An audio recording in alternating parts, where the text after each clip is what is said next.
Fala, turma, tudo bom? Hoje, como parte da nossa disciplina, né, eu vou falar um pouquinho sobre código de barra. A gente está falando, na verdade, sobre logística. A gente não vai aqui aprender como construir, como desenvolver um código de barra, não é isso.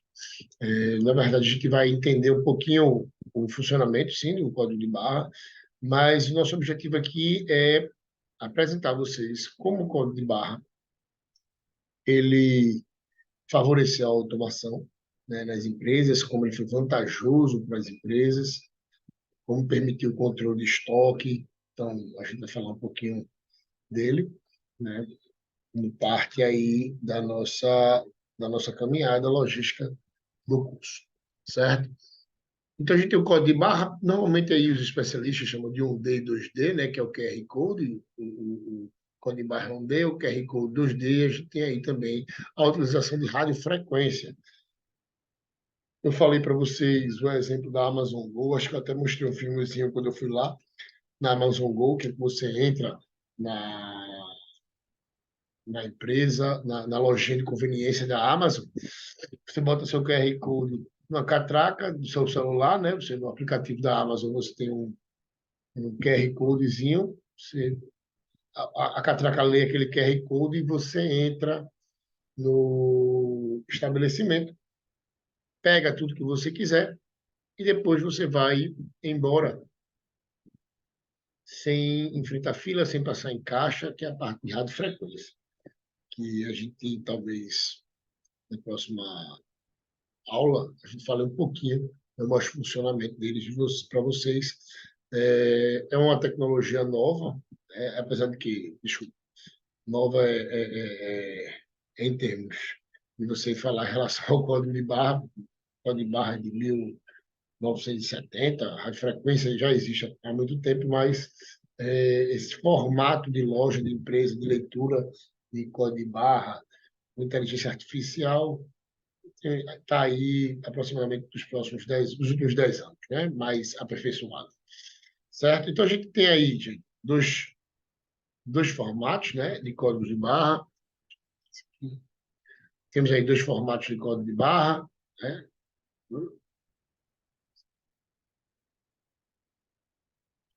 Deixa eu botar para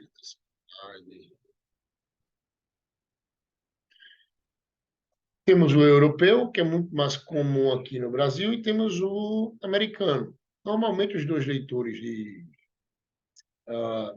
leitores atuais, eles conseguem ler os dois códigos de barra. Tá? É, de um modo geral, o Brasil utiliza mais o IN, o EAN, e Canadá e Estados Unidos, ele normalmente verificam e usam o PC. Tá? Eu vou falar só rapidamente algumas curiosidades. Eu não sei se vocês sabem o porquê é preto e branco, as listinhas. Então, só para você ficar sabendo, quando a gente usa aqueles leitores que tem a luzinha vermelha, quando você joga essa luzinha vermelha no código de barra, o que é que acontece? Ele vai lá, bate nesse código de barra e essa luz tecnicamente seria refletida no código de barra. Então, quando é preto, ele não reflete, mas quando ele é branco, ele reflete. Então, ele consegue ler o reflexo disso aí. Tá? Normalmente, esses códigos de barra você pode passar de baixo para cima, de cima para baixo, mas porque o que acontece? O leitor tem um programinha que quando você passa assim de frente, assim em cima, ele consegue ler normal. Mas você passar ele virado para baixo, ele também lê, porque na verdade ele vai começar a ler dessa parte aí. Aqui, né? Se você passar normal, ele lê daqui para cá, da esquerda para a direita. Quando você inverte, ele lê da direita para a esquerda. Porém, o sistema ele já está programado, né, para que quando ele lê da direita para a esquerda, ele entenda que você está passando de cabeça para baixo e inverta a leitura. Então, a tecnologia aí para ajudar essa leitura. Normalmente, essas barrinhas, vocês sabem, né? A gente conversou um pouquinho que os computadores só entendem 01, 01, 01, 01, 01. Então, aqui você tem cada itemzinho desse é um número, tá? Então, o código de barra começa a usar código de barra numa pequena empresa, começar a usar o código de barra numa pequena empresa parece ser desafiador, né? Um pouco caro para pequenos empreendedores. Normalmente, um código para um produto gira em torno de 0,30 centavos, 20 centavos, mas pode ser um pouco mais caro, mas, de modo geral, não é tão caro assim, né? Entretanto, a facilidade do uso de código de barra é imensa, pois além de, aí é o que eu estava falando no começo, além de melhorar o controle do seu estoque, você pode saber qual produto tem mais saída, quando ele sai, você pode ter dentro do, se você tiver QR Code, você tem mais informações, quando ele entrou, quando ele saiu, da onde ele veio, validade, certo? Então, tudo isso é muito interessante para você e sua empresa. E isso também dá um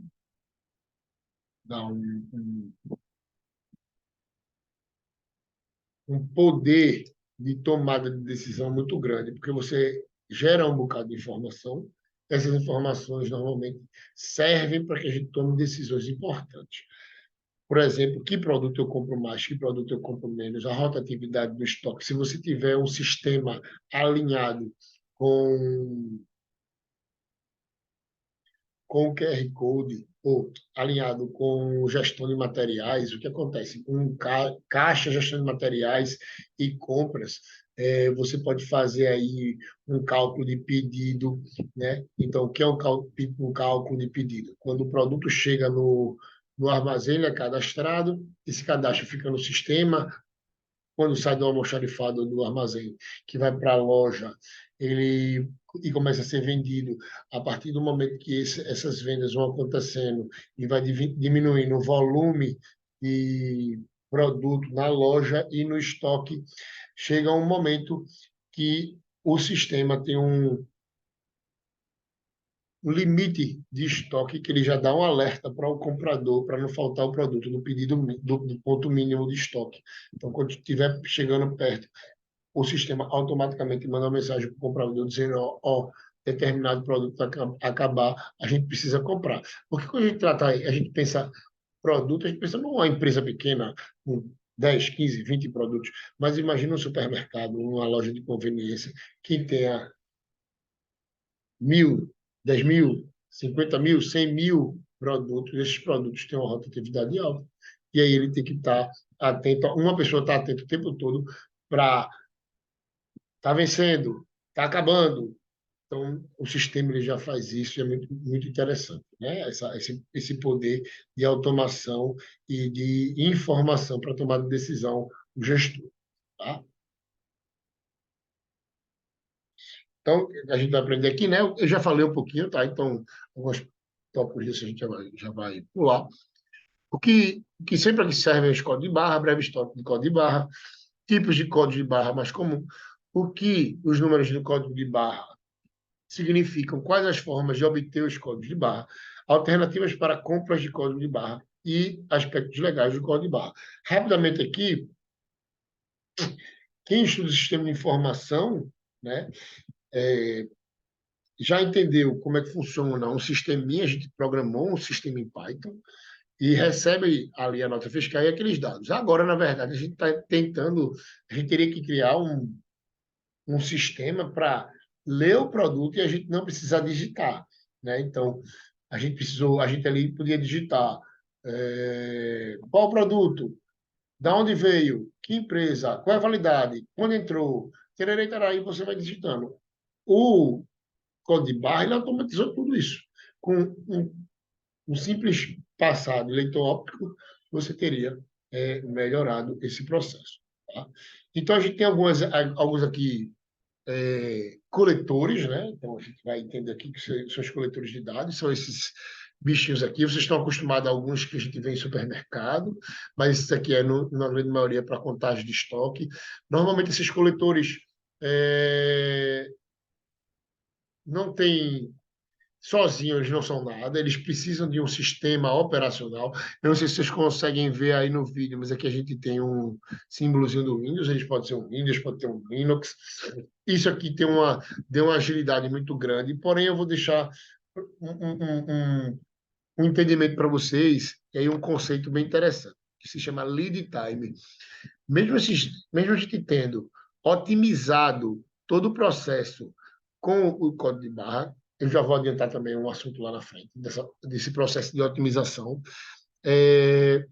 Para vocês terem ideia como ficou otimizado, imagina que a gente fizesse todo o processo no supermercado, entrada, saída, tudo via papel, caixa registradora simples, nada interligado. Então, gente, isso às vezes o supermercado passava 3, 4 dias fazendo balanço para saber o que entrou, o que saiu. Então, imagina todo mês o supermercado fechar tudo, chamar um bocado de gente para fazer a contagem do que entrou, do que saiu, do que está faltando, do estoque. Isso era manual. Hoje em dia, o supermercado funciona 24 horas e tem todo esse controle rápido, né? Então, vê o que otimizou o processo de código de barra com coletores de dados. Então, foi um avanço muito grande. Mas ainda assim, alguns coletores geram, e a gente busca sempre aprimorar, mas eles geram algum tipo de retardo. Deixa eu dar um exemplo. É, quando o cara vai. Quando você está morando nos Estados Unidos, quando alguém tiver a oportunidade dos Estados Unidos, você tem os drivers que fazem entrega para FedEx, para a Amazon. Então, imagine que você pediu um produto da Amazon e a Amazon mandou para o estoque mandou para um caminhão onde tem um driver que ele vai pegar aquele produto e entregar na sua porta da sua casa. Então, imagina quando ele chega na porta da tua casa, ele tem que tirar do bolso um coletorzinho muito parecido com esse aqui, ele tem que abrir o sistema e tem que tirar uma foto do produto e enviar para a Amazon para dizer, ó, oh, eu deixei aqui na frente dessa porta aqui, e tira uma foto do produto e da porta onde ele deixou. Parece uma besteira, não é isso? Mas imagine que o motorista saia com aproximadamente 200 a 300 pacotes por dia e ele precisa fazer esse processo todas as vezes. Então, vamos fazer uma conta bem básica. Se ele fizer 200 stops, né, e precisar tirar foto de cada item, se ele tirar em 30 segundos, tirar esse coletor do bolso, pegar o coletor, apontar, abrir o sistema, apontar para o pacote, tirar a foto, enviar, fechar o coletor, o programa e colocar no bolso. Vamos supor que ele leve aí 30 segundos para fazer isso. Tá?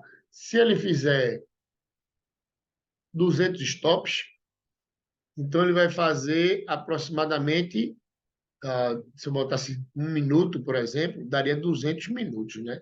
Então, como a gente vai botar aqui 30 segundos, ele está fazendo em 100 minutos, ou seja, quase 2 horas de lead time.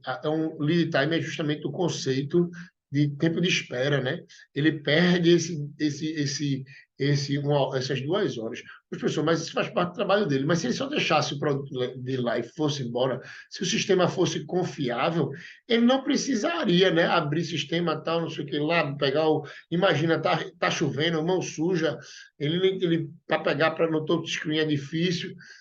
Então, tudo isso requer uma habilidade e também requer tempo, né? Que o motorista que ganha por entrega, não ganha por tempo, ele perde 2 horas de produtividade. Então, hoje a gente já tem, vocês estão vendo esse rapaz aqui, esses coletores de dados por voz. Né? Esse microfone normalmente tem 2 microfones, um para abafar o ruído e outro para escutar a voz, e provavelmente deveria ter uma câmera aqui, caso fosse no peito, sei lá, para agilizar esse trabalho do motorista, da FedEx, da Amazon, etc. E tal, tá? Então, vale a pena a gente entender o processo e veja o que acontece. O gestor logístico, na verdade, ele já tem um processo otimizado. Se ele tiver um problema desse de lead time, como a Amazon tem, a FedEx tem, ele, na verdade, tem um problema de gestão de pessoas, porque o que acontece? O motorista não vai querer perder 3 horas da vida dele tirando foto se ele ganha por produtividade. Né? Então, às vezes, ele vai dizer, eu vou trabalhar aqui não, mas eu trabalhar 3 horas aqui nesse lugar e não ir trabalhar na FedEx, porque eu perco 3 horas sem receber, só de tirar foto. E aí o gestor logístico, ele não tem um problema de logística, ele tem um problema de gestão de pessoas, como contratar pessoas, como recrutar essas pessoas que estão interessadas em fazer o serviço e vão perder essas 3 horas de produtividade. Tá? Então, ou você paga mais, tem que oferecer um dinheiro por, a mais para manter esse funcionário. Tá bom? Então, veja um problema que você sai da seara da logística e vai para a seara de gestão de pessoas. O que fazer para manter esse funcionário no meu trabalho? Tá? Então, a gente começou aí, normalmente, eu já, inclusive, vai ter algumas coisas aí na frente que eu vou antecipar. Tá? O que são e para que serve esses códigos de barra? Eu já falei um pouquinho naquele novo, naquele, no primeiro slide, né? Então, os números que você vê atrás dos produtos, geralmente, com fundo branco e preto, são códigos de barra. Também conhecidos como PC, Código Universal do Produto, e o EAN. Tá? O EAN é o European Article Number. Ou numeração europeia de artigos, para português. Né? Essa sigla é um código de barra composto por uma sequência numérica de 13 dígitos. Então, gente, daí vem o número EAN13. Gente, porque EAN13 é o mais usado aqui no Brasil, é o mais usado, acho que no mundo, talvez pelo o PC nos Estados Unidos e Canadá usar bastante, talvez não seja mais usado. É bem difundido, o Brasil usa. Então, foi criada na Europa pela GS1, que é essa entidade aqui que faz com que você pague o dinheirinho, ela que gerencia os códigos de barra, ela que cria os códigos de barra. Tem algumas empresas que fazem para você, mas elas são autorizadas aí pela GS1 para fazer. Tá? O código de barra, os códigos de barras foram criados para facilitar a integração de produtos, mercadoria, caixa, tarará. Só para, eu não sei se eu vou ter aqui no slide, mas só para fazer um comentário bem interessante. A gente vê, deixa eu ver se eu estou aqui. Seja, aqui é uma lata de leite, né? Não vou fazer propaganda do leite. E você vê aqui que nessa lata de leite tem um código de barra. Né? Esse aqui é um EAS. Né? Esse aqui é. E esse código de barra, ele está na lata, na latinha. Tá? Só que quando eu compro essa lata no supermercado, eu compro e passo, escaneio esse código de barra. Até aí você entende. Porém, esse leite muito provavelmente chegou no supermercado numa caixa com 20 latas dessas, ou seja, uma caixa só com 20 dessas. No supermercado, na farmácia, etc. Ninguém, revendedor, normalmente compra uma caixa para um leite só ou 5 leites. Compra, na verdade, a caixa, e vem 20. Né? Então, aquela caixa, ela também tem um código de barra, que é diferente desse, mas ela também tem um código de barra com um número a mais, e também não nos interessa tanto. Mas esse código de barra, ele, ele é da caixa. E a gente chama esse código de barra primário e o código da caixa, que vem os 12, de secundário. E ainda temos o código de barra do pallet. Na verdade, tem um bocado de código de barra. Estou dando os principais aí, que é o código terciário. O que é o código terciário? É o código que vem no pallet. Isso aqui é embalado numa caixa. O leite que está dentro é embalado nessa embalagem. A embalagem, essa embalagem vem dentro de uma caixa com 20 e a caixa com 20, ela vem embalada num pallet com umas 30 caixas. Então, para cada embalagem, a gente vai ter um código de barra, tá? Secundário, primário, secundário e terciário, tá? O secundário, o primário, eles também têm nomes, tá? E aí a gente, só para a gente não ficar criando confusão, porque nosso entendimento é muito mais para entender para que serve os códigos de barra, para a utilização da tomada de decisão do gestor, do que realmente criar o código de barra. Mas sabe quando é que se usa esses 3 códigos? Aí vai de empresa para empresa. Tem empresa que não tem leitor de código de barra de caixa, não tem leitor de código de barra de pallet, às vezes nem recebe, ou é caro, não sabe utilizar. Então, tudo depende da necessidade que a empresa tem, tá? De gerenciar seu estoque. Então, um mercadinho não precisa ter um leitor de código de barra de pallet. Tá? paga-se por isso e às vezes nunca recebe um pallet, então para que vai ter um leitor? Às vezes, se for pequeno demais, também não precisa ter leitor de caixa, apenas leitor de código de barra. Então, em 2006, aqui a gente vai um pouquinho de história, em 2006 a GS1 criou um modelo oficial para organizar o código de barra de identificação de produto e gestão comercial. Esse padrão é um código de barra linear alfanumérico, números e letras, que é utilizado por 140 países. Ele permite que um grande número de informação sobre um produto seja colocado em um pequeno espaço disponível.